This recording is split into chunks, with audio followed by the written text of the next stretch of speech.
Okay, so last week, João completed the topic of free will and started the topic of fatalism. We stop on 854, but I'm going to read 853 just because it deals with the topic of death, many sequential questions. Actually, the topic is quite complex. Kardec spent quite a few questions on it, which tells us that he saw the tremendous importance of clarifying this topic of fatalism. There is a Indian tale of the sacred Indian books, I forgot which one of them, that deals a little bit with this topic.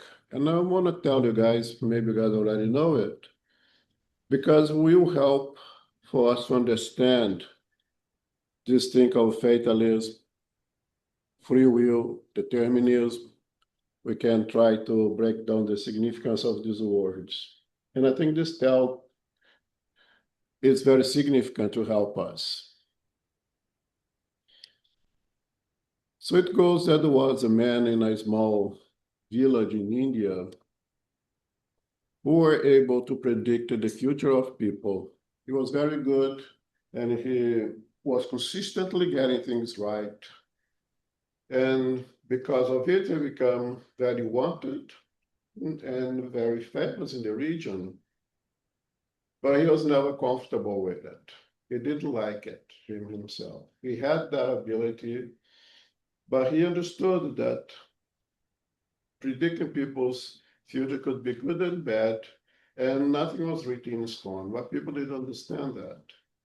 So he kept moving to village, trying to start his life anew, but soon people would discover his unbelievability would be bothering him. So he decided to move deep inside of the forest. And that worked. Nobody was able to find him. And he spent quite a few years over there. And a few years passed, two young men went out hunting. And inexperienced hunters start following a prey and they got lost into the forest. Night came and they say, we cannot find our way back home. We're gonna have to spend the night here in this jungle. It's dangerous. Maybe during the day we find our way back. But they saw a little light. And they say, oh, there is humans over there. The light, follow this. And of course, which little lighthouse was? The man who was able to predict the future, right? And the man, of course, received them well, offered them to stay the night, provide to them food and everything else, and was about time to leave in the morning. One of them remembered of the man who was able to predict the future and kind of guessed, recognized that that was the man. And they approached him and said, listen, we are here now. We can waste the opportunity to tell us of our future. And I said, no, I don't want to do this. You know that's why I find myself here in this forest, to avoid telling people the future, because it's not like the way people think. It's not anything is written in stone. And they insisted, and I said, okay, you want to know? I'll tell you. To one, he said, in 1 year time, you will become a king. And you, in 1 year time, you will die. So of course, one left over there, and the father was there very happy, and the other one, at least thinking more. No, it's gonna die in 1 year. I'm gonna do this 1 year. The one who was going to become a king, he already became a king before the big drought. He was already behaving like a king. He was already condemning people. When I become a king, he used and suffered because of this. He started to boss people around and tell people what to do. He stopped working because kings don't have to work, right? And haven't done nothing of good. Meanwhile, the other one, as with the Indians' teachings, they're aware that life doesn't end with death, now that you go to where you deserve for the goods that you do here, you start to behave nicely, start to be a good person. And a year came in and nothing changed. No kings, no death. A month, 2 months, 3 months, 6 months. Oh, well, something's wrong. Let's go back to that guy. Maybe he lost his touch. He not able to do that anymore, or he got us confused with someone else. Something's not right. On the way to the forest to see the guy, they found a pile of gold. A lot of money, a lot of money that would make one a king with all that money that they found. And the guy said, well, told me he was right. With this money, I will establish my own kingdom. Since the other one's gonna die, money's for me. It's simple as that. So happened that all that treasure, real treasure, belonged to a group of criminals. And they came in as they were carrying all the treasure, got into a fight. The one that was supposed to die was stabbed in the leg, but survived, no problem. And the one who was to become a king was able to save for himself a small package of gold or gold coins. A small pack that would not make him okay, but far from being a king. And they escaped from the bandits, one injured and one with a small package of gold. And they reached that man who could predict the future. And they said, listen, man, you got it wrong this time. You told us in a year I would become a king. And, oh my goodness. And my friend over here was supposed to be dead by now. And the man told him, but I told you the future is not written in stone.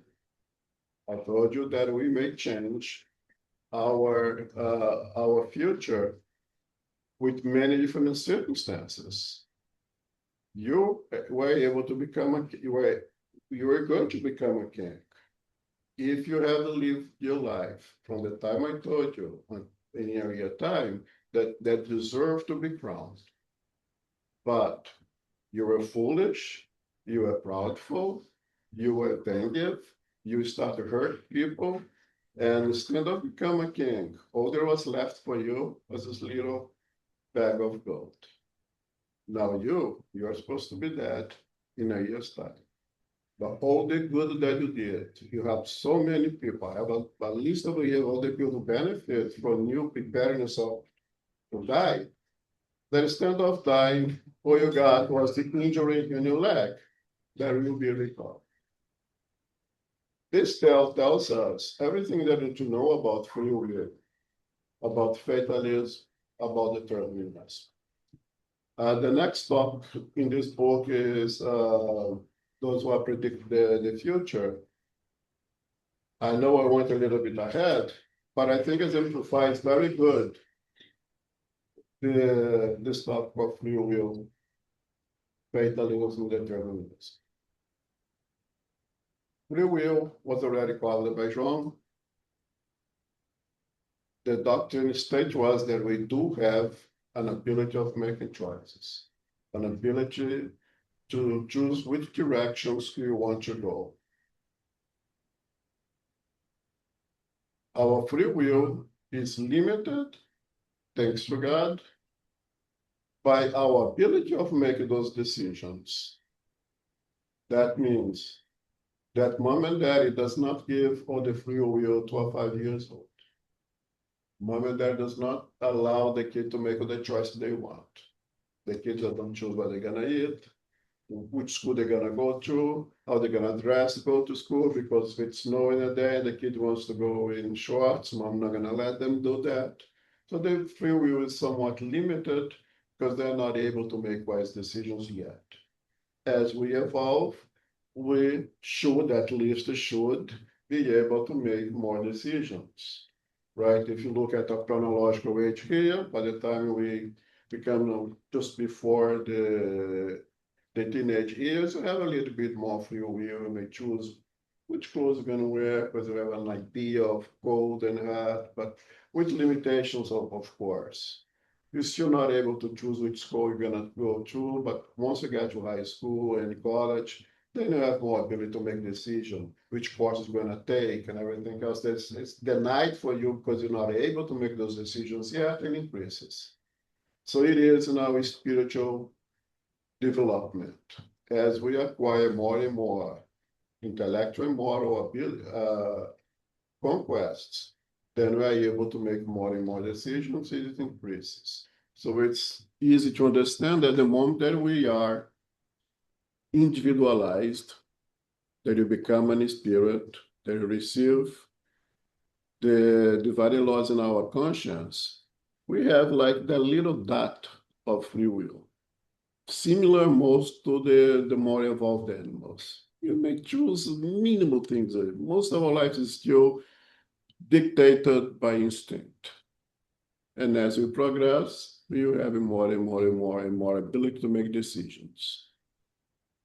Suffice to say that today, our free will is limited for the spirits living the human experience. It's not the same free will that, let's say, spirits who live in worlds a lot more evolved than planet Earth, because they are smarter, bothly, intellectually and morally, to manage a higher degree of free will, so to say. So we are on this path of progress, and as we progress, our ability to make decisions will increase with us. We think we'll have a free will, right? The same way that a 5 years old that is placed in the little thing there where mom and dad is watching them, they think that they have the whole universe inside of that little cubby over there, and they make the decisions. The illusion that they have, right? And eventually they'll see that that's not enough. They need more, so they work for more. So that is pretty much our free will.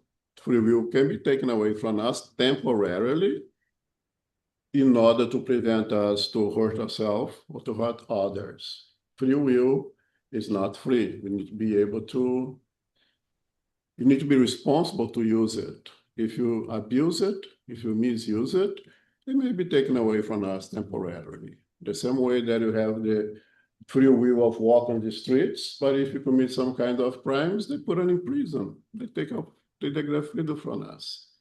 Okay? Yes. Better choices when we are sleeping.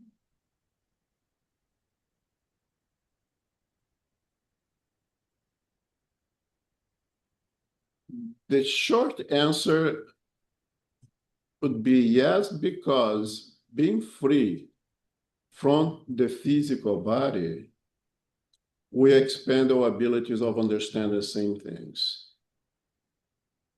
Okay? But at the same time, we are at risk that when liberated from this physical body, we may go to places that is not the best place for us to make decisions. We may allow ourselves to receive a more direct influence for those who do not want what's best for us. So there is this double sword here. Okay, there's a possibility that you make worse decisions.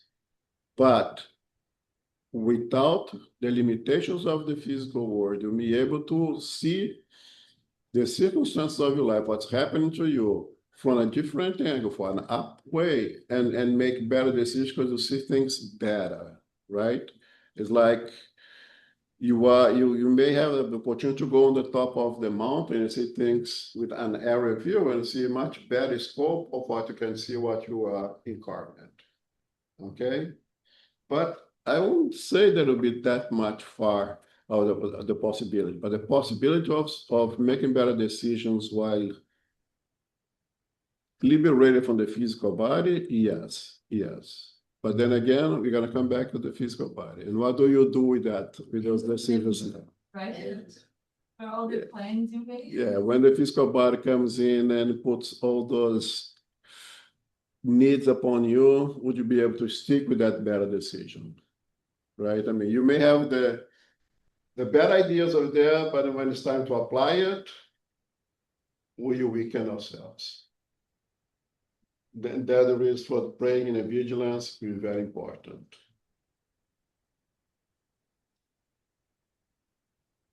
All right, so now we have free will. But there is two schools of thought, two philosophical theories that rejects free will. And they are very, very strong, especially with the more intellectual, so to say. Most of them will reject the idea of free will. And these two current of thought, they are not equal but quite similar, because one thing they both deny free will, but reject the idea of free will. The difference between determinism and fatalism is that fatalism is on itself. Things gonna happen because they're gonna have, period. There is no causality, there's no reason, there's nothing. That's the way it is, that's the way it is. In determinism, there is a cause, something that happened, but there is a cause for those things to happen. Those causes are physical causes. And by physical also means biological, hormonal. There are things that dictates what you're gonna do and what you're not gonna do. The idea that you made a choice is an illusion. You wake up in the morning, and you're hungry, you open the refrigerator of the pantry, and you think that you chose to have cereal and fruits. And the determinist says, no, you didn't. It was determined that this morning you would behave this way and would pick up cereal and fruits to eat. You didn't make that choice, okay? But that cause, but there is a cause. There is a cause. There is something of the physical laws that determined what you're gonna have for breakfast. Okay, so let's say that I acquire a disease. There is two possibilities. This disease is going to kill me or not, or going to be cured. So there is a cure or there is death. Those are the two possibilities with this disease. Okay. Fatalism tells you, doesn't bother. Don't go to the doctor. Don't go to the doctor. Sick acid. Doesn't matter. Whatever you do, you're gonna die anyway, regardless. Or there were the 50% in fatalism. You're not gonna die from the disease. It also doesn't matter. Whatever. You're not gonna die. If you go to the doctor, if you don't go to the doctor, you're gonna die the same way. Forget it. That's fatalism. In determinism, there is a cause. I got the disease, there's 50% chance of dying or being cured. And there is the possibility of going to see a doctor and bringing the cure for the disease. If I take the path, or if I am to be cured, it is determined that I will seek a doctor and be cured. It's not that I use my free will to go to the doctor. It was determined by physical laws, biological laws, whatever laws, that I was going to seek a doctor and the doctor would cure me that disease. If it is determined that I'm going to die, it is also determined that I will not seek medical attention by physical laws that you determine for me that I'm not going to seek medical care, and I'll die from that disease. That's determined. Well, there is that difference between the two of them because from told last week, there is two things. One thing is determined to us that we are going to die. That is determinism, not fatalism. Because for the incarnate spirit, it is determined that we are going to die. And is determined by laws that tells that this physical body can only sustain life for some time. Even if you avoid all the accidents, all the infectious disease, all the chronic disease, eventually you're gonna run out of vital fluids. The body will die one day anyway. That is the term. Okay, and that is a casualty. So it is a determinism. For the eternal spirit, we have a determinism. It is determined to us that we all gonna reach the level of the Christ. We're gonna become pure spirits. How, when, how long it's gonna take, what is the path? None of that is determined. All of that is exercise of the free will. How fast it's gonna take is how we manage our free will, the ability of making choices. Everything else here is how you make choices. So we have the free will, a free will that is limited by our ability to make decisions, and that's preventive to avoid us to make very bad choices, right? So God takes care of that for us. It can't be taken away if you are misusing it temporarily, because it's yours, but temporarily, the same way that we commit crimes outside, we can go to prison for a period of time, right? But when it comes to fatalism, there is basically no fatalism. There is loss of cause and consequence, right? If you do A, you generate a consequence A, B, or C. It's there. Once you make the choice, once one make the choice of act this way, if I make the choice, they are going to provoke a fight with someone who is 10 times stronger than I. What is the consequence? If that individual is willing to fight, naturally, probably, I'm gonna get beaten up because the guy is 10 times stronger than I. I had the free will to provoke someone that I should not, right? That generates a consequence. It is fatalists that are gonna get beat up from a person that is 10 times than you. What? Yes, it is, but only if I exercise my free will to provoke that person, or if that person is totally crazy and attack me for no reason. That could happen too, right? And I could run fast enough, right? Are there things that we are going to go through in this lifetime? Yes. No, we can talk about trials and atonements. Trials are opportunity of growth, things that are difficult but are good for us. And there is the atonement. Those are the consequences that you cannot really escape from because you provoked, because you caused it to yourself, and now have to do the consequence of it. Not meant as a punishment, meant as a learning tool for us, right? Kardec talks about death. So we're going to read 853 and go straight to 854, just because the 853, just because 853 starts the topic of death. Okay. Shall I begin? Yes, please.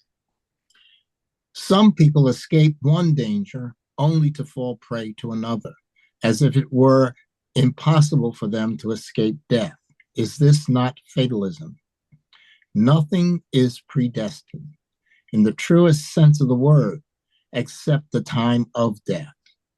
When that time has come, whether in one form or another, you cannot escape it. Then, regardless of whatever danger threatens us, we will not die if our time has not come. No, you will not die. There are thousands of examples of this. But when your hour has come, nothing can save you. God knows how you will leave your present life. And this is often also known by your spirit because it is revealed when you choose an existence. Okay, so that's one went to that already last week. So we're going to continue now with 854. Given the inevitability of our time of death, are the precautions we take to avoid it useless? No, because those precautions are suggested to avoid any danger that threatens you. They are one of the means used to prevent death. We have to remember, and here you see Kardec with the progress sequence of teachings, that he already covered the topic of instinct.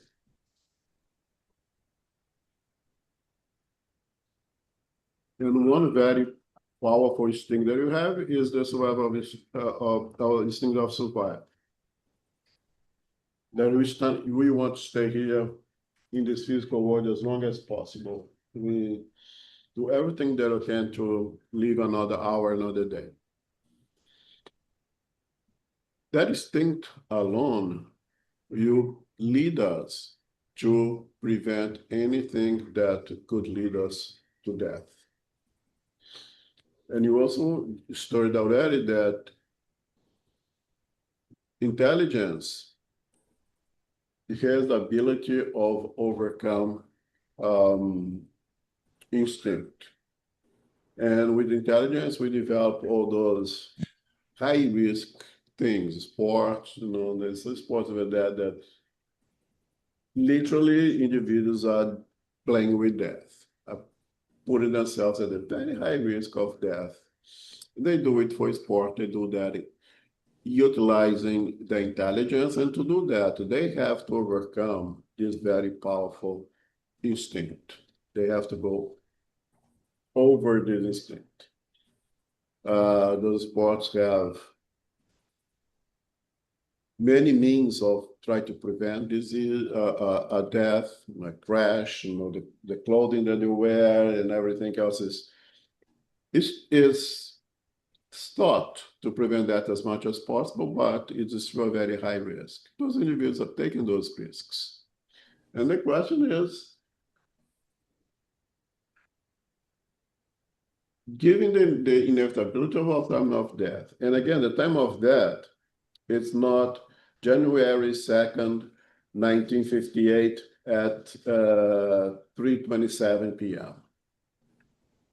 Our time of death is a ballpark, is around that time, okay?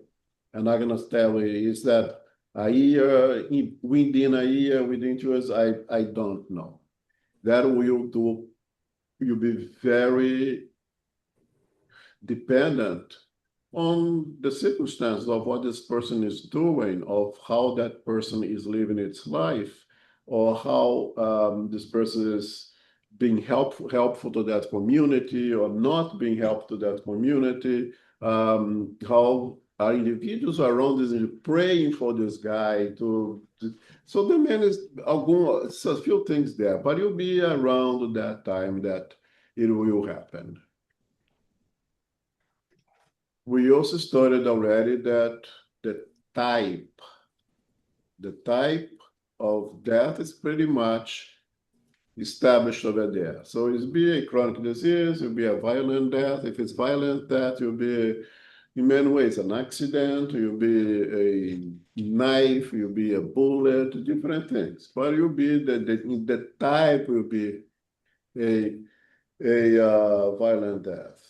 And it will be a disease, it will be a sudden death, it will be a chronic death. If the person can be going away slowly with a chronic disease, those things, this type is also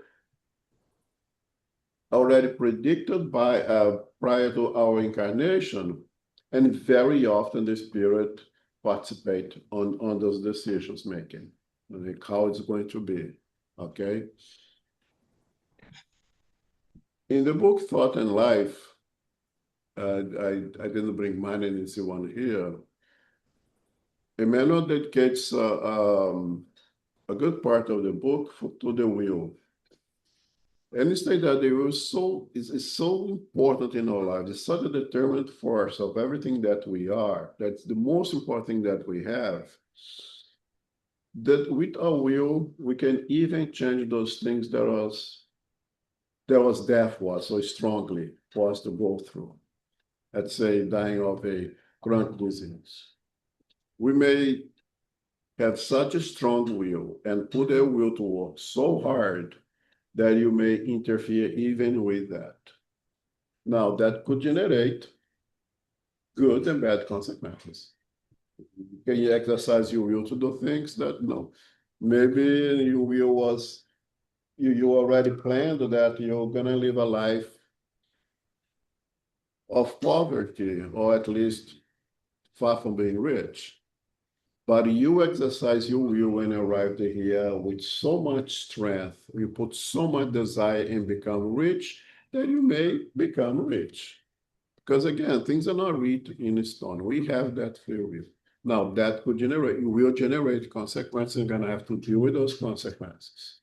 The consequences may good, may not be so good. If the plan was for to come and live a life of poverty, that's because we had the necessity to understand a few things that poverty allows you to understand, to learn some values that poverty facilitates you to learn those values. And by going away, exercise your will with so much strength, and you find a way to richness. I don't know, maybe you reach out, you marry a rich person for money, whatever, you go away from that plan, you generate consequences. So even the ones that are really there that you should really go through with a tremendous amount of will, we may be able to change those destinies. So given the inevitability of a time of that, the precautions we take to avoid it useless. First, I don't know, useless because you have the instinct to survive. If you're going to act in order to prevent death, because that instinct is extremely powerful. Two is an exercise. It's an exercise for you to avoid being prey of those same things again. Okay.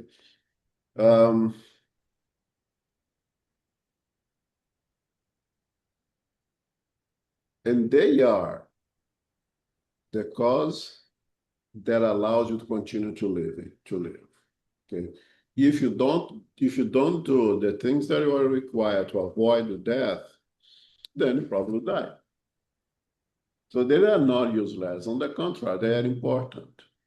If I'm supposed to die at age 70, and at age 50, danger things start to happen, and I don't take care of it, I don't prevent it to happen, it may happen beforehand. But because I have already that instinct of survival, because I already have in my subconscious that my goal is to go a little farther than 50, I'll do everything to survive. But if I don't do it, maybe I will break that plan that was for me. But I will do everything to prevent that. So they are useful. They are what allow me to get where I'm supposed to go. A famous example of that is they say that Chico Xavier was supposed to discarnate 20 years before his actual discarnation time. So That's very right. classic example of that. Nothing is an absolute. The type of death, yes, you can die with a chronic disease, a short disease, a violent death, but the violent death could be many different ways.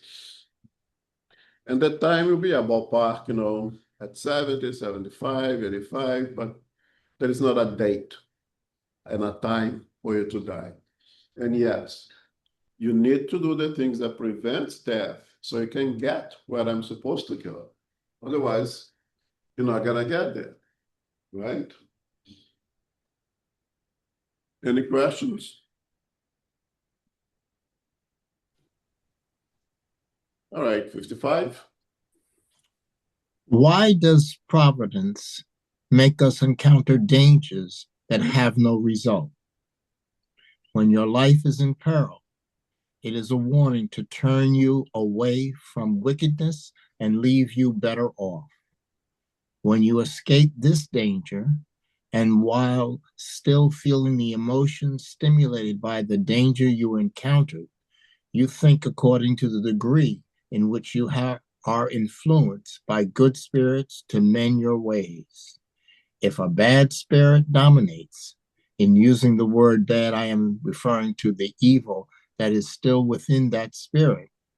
You think that you will escape other dangers in the same manner.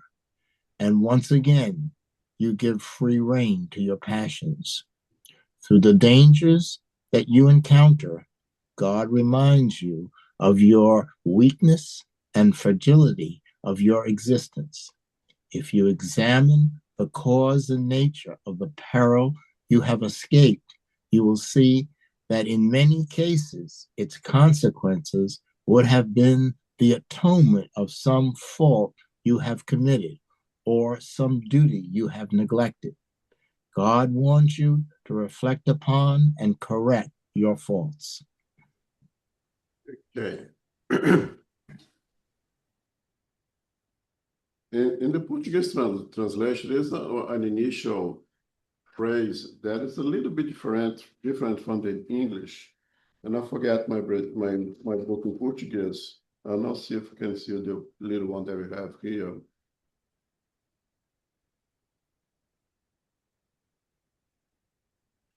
It says that when our life is in danger, it is a warning that we ask for it ourselves.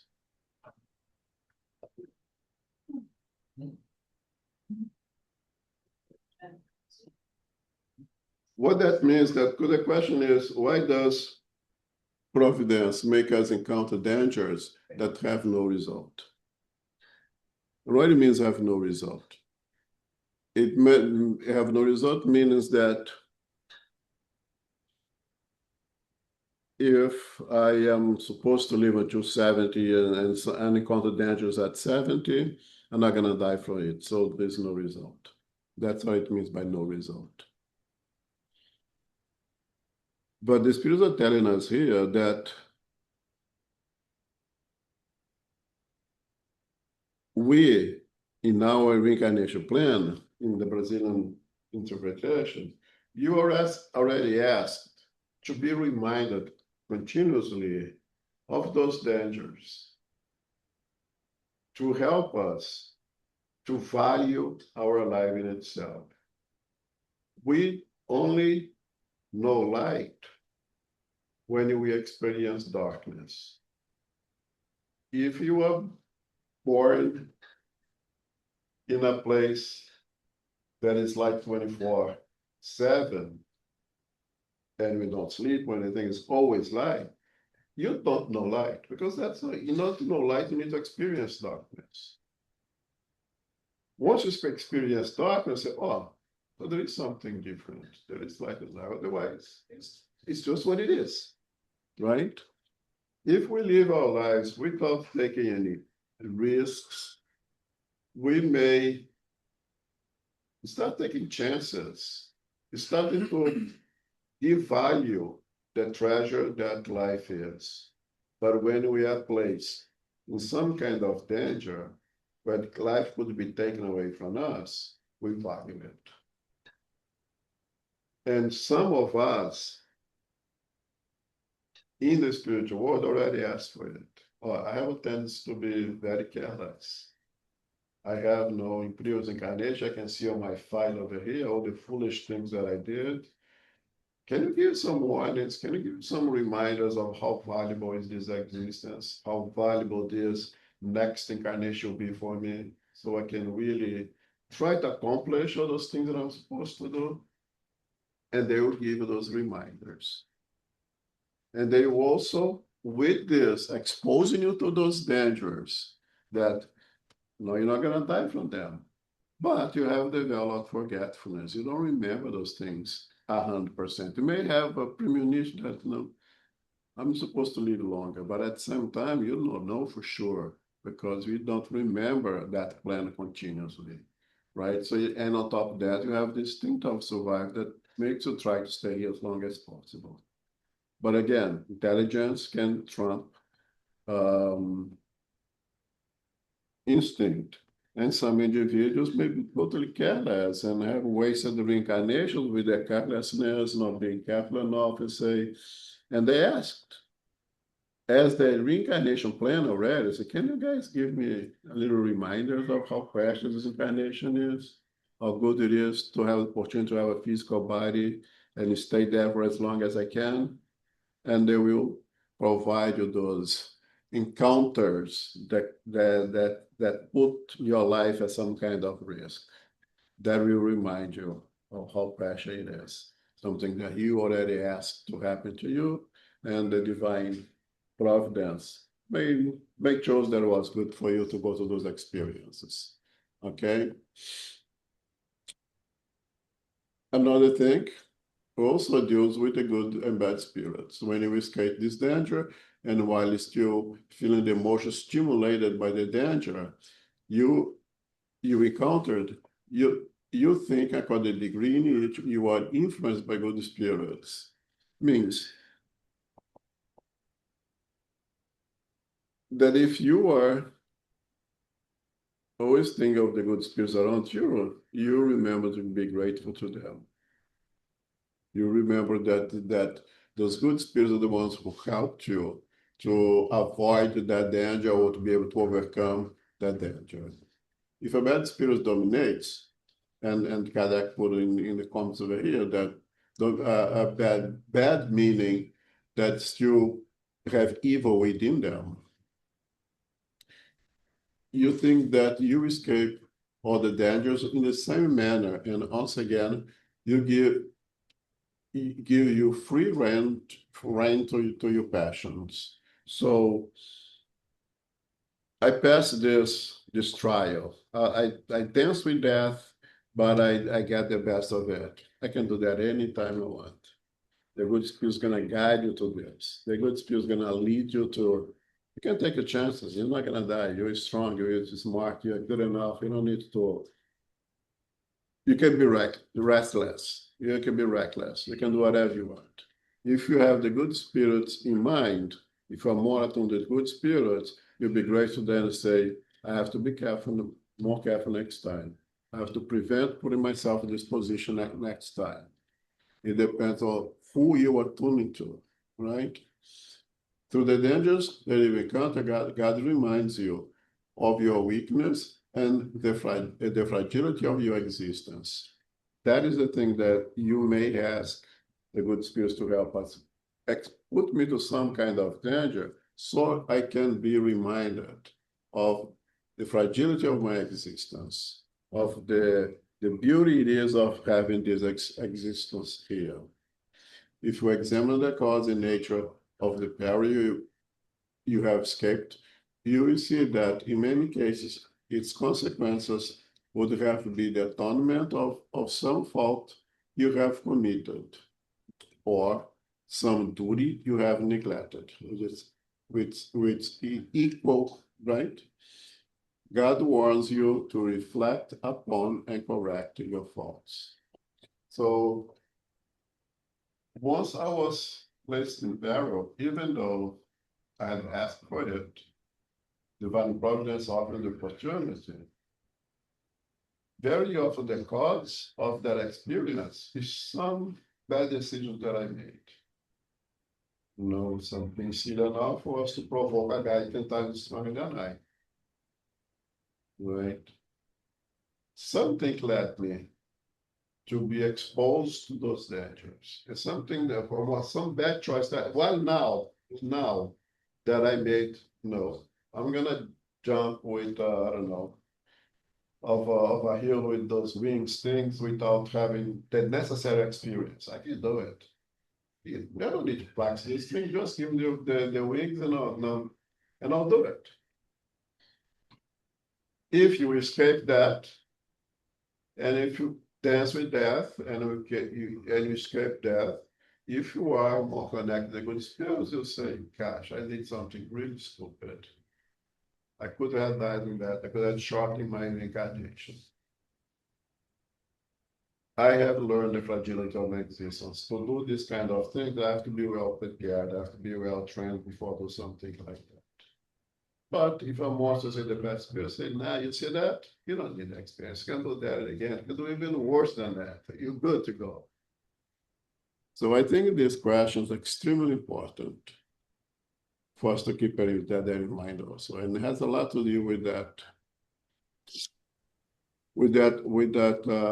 Indian tale, right? That we are going to be exposed to things. But even if we ask for those exposures, there is something that leads us to be exposed to that, and something that we did here now, okay?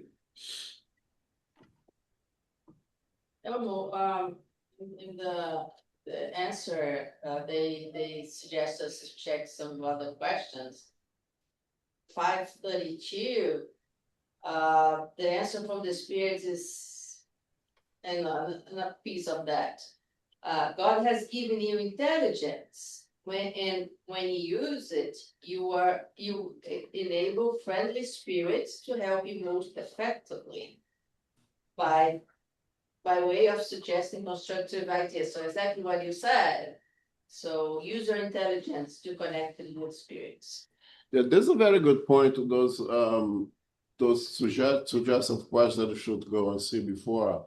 It's hard for us to do it during this study here, but when you're reading those things, go back and check those answers because they really complement the answer of the students. Otherwise, these students have to, or they give us a 3-page answers, and 2 of those pages has already been given to some of questions. So it's very important. They really complement and very often exemplify what they are talking about.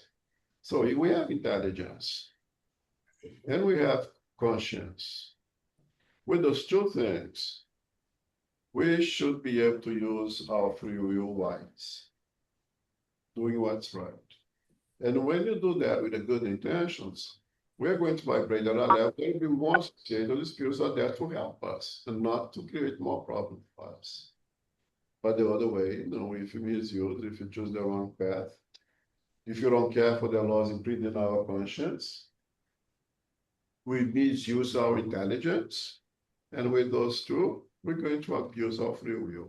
That will generate consequences, and likely it's not going to be good consequences.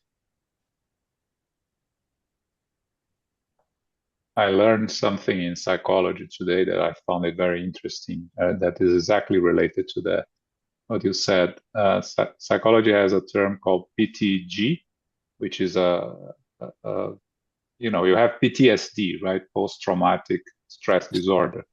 And you have also PTG, which is post-traumatic growth, which is a lot of people say that things that happen in their lives change the way they see life, change the way they see they decide to live their lives. So this is PTG, post-traumatic growth, which is exactly related to what you said, right? When you face a danger, you may change the way you face, give different value for your life and things like that. Yeah, or at least you have the potential, the probability of making those changes, right? Yeah, it doesn't guarantee, of course. Free will goes back to free will, right? Yeah, and with whom you are more attuned, right? It's spirits that we choose to be associated with. Yeah. But that's, I think we have time for one more, 156. Do spirits do spirits know how they will die beforehand? Based on the life they have chosen, they know that they have exposed themselves to die in some particular manner rather than in another, but they also see the effort they will have to put forward in order to avoid it. They know that, God willing, they will escape it. Okay, so the workers of the mines in Bolivia, the grandparent died of lung disease, the father died of lung disease, the uncles died of lung disease, the guy works in the mine just like the grandparents, the daddy, the uncles, how do you think that he think he's going to die?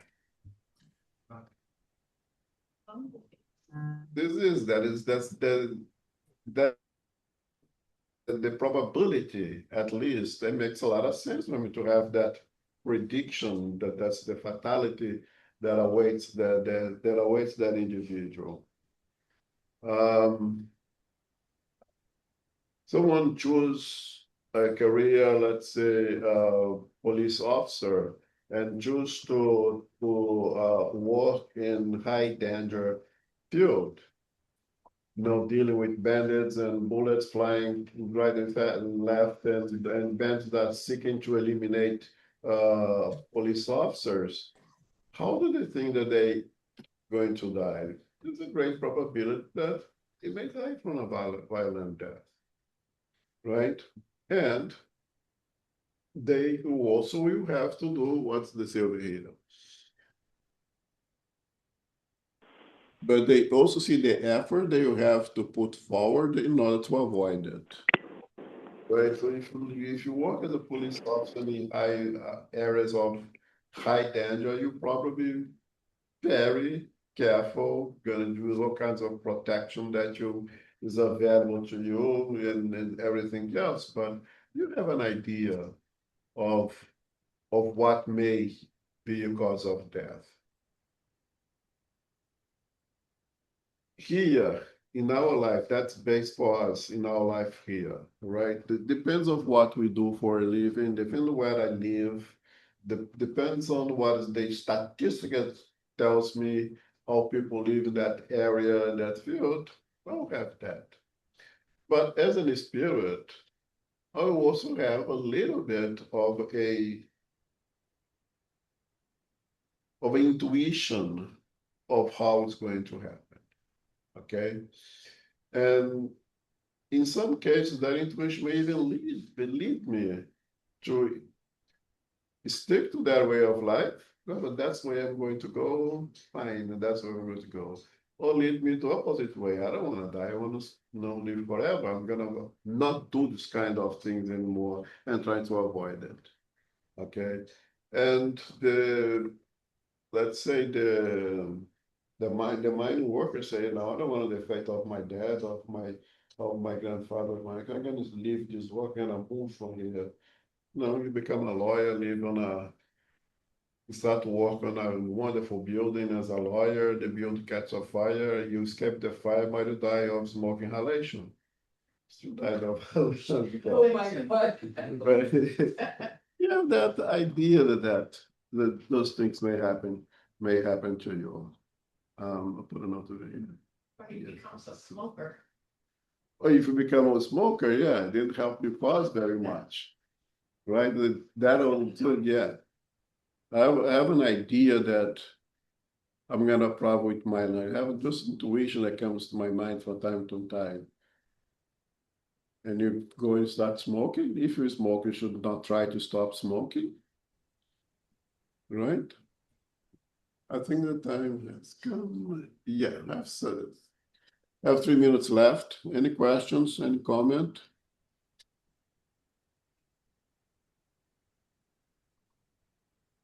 Okay, João, you have any announcement?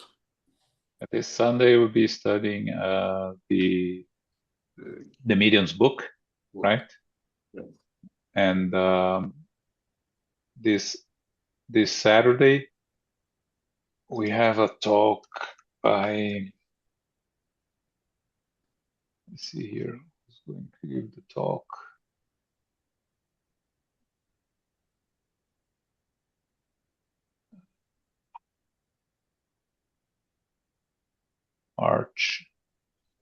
March 14. Marcelo Medeiros, who used to be part of the Inner Enlightenment and now lives in Atlanta, the CNN reporter.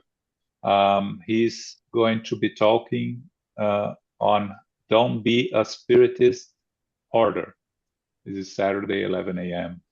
on the USSF YouTube channel. Okay. All right, thank you, João. Sorry. And on the book club, we are on chapter 7 of the book Ardu's Ascension next Wednesday. Okay, Carol, can you give it the last prayer, please? Oh, sure. Thank you so much. Thanks, Elmo, for hosting for us this evening. Thank you, John. And Philip, thank you for reading for us also.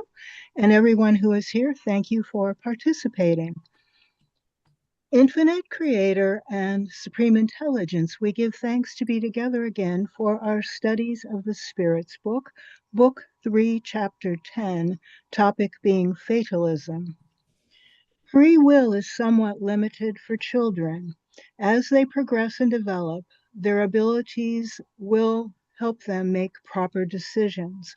Discarnate spirits can manage a higher degree of free will. However, they can be influenced by negative spirits. Determinism states that certain things will occur due to a cause determined by physical laws. The body will run out of vital fluids and we will die. Our spirit evolves eventually to become a perfected spirit. However, during the interim, we do have freedom of choice and also the instinct to avoid or survive premature death. Generally, we may have the sense of the type of death we will encounter due to possible selections made prior to our incarnation. We give thanks to the spiritual benefactors and the good spirits for guiding and inspiring us this evening. May we receive the love, light, and peace of Christ within us and for our loved ones, our teachers, our directors, our counselors, our mediums, our workers, and all participants. We pray for inner peace and especially now for world peace and for those who are suffering in the physical and spiritual worlds. We pray for our center, SGNY, and all spiritual centers throughout the world, that they may grow, prosper, expand, and be protected throughout the day and throughout the night. As we close, we humbly ask for safety and protection as we return to family, friends, loved ones, and co-workers. May we go forth now and remind ourselves to be beacons of love, of light, of peace, of service, and charity, which is love in action. May peace and love prevail. So be it.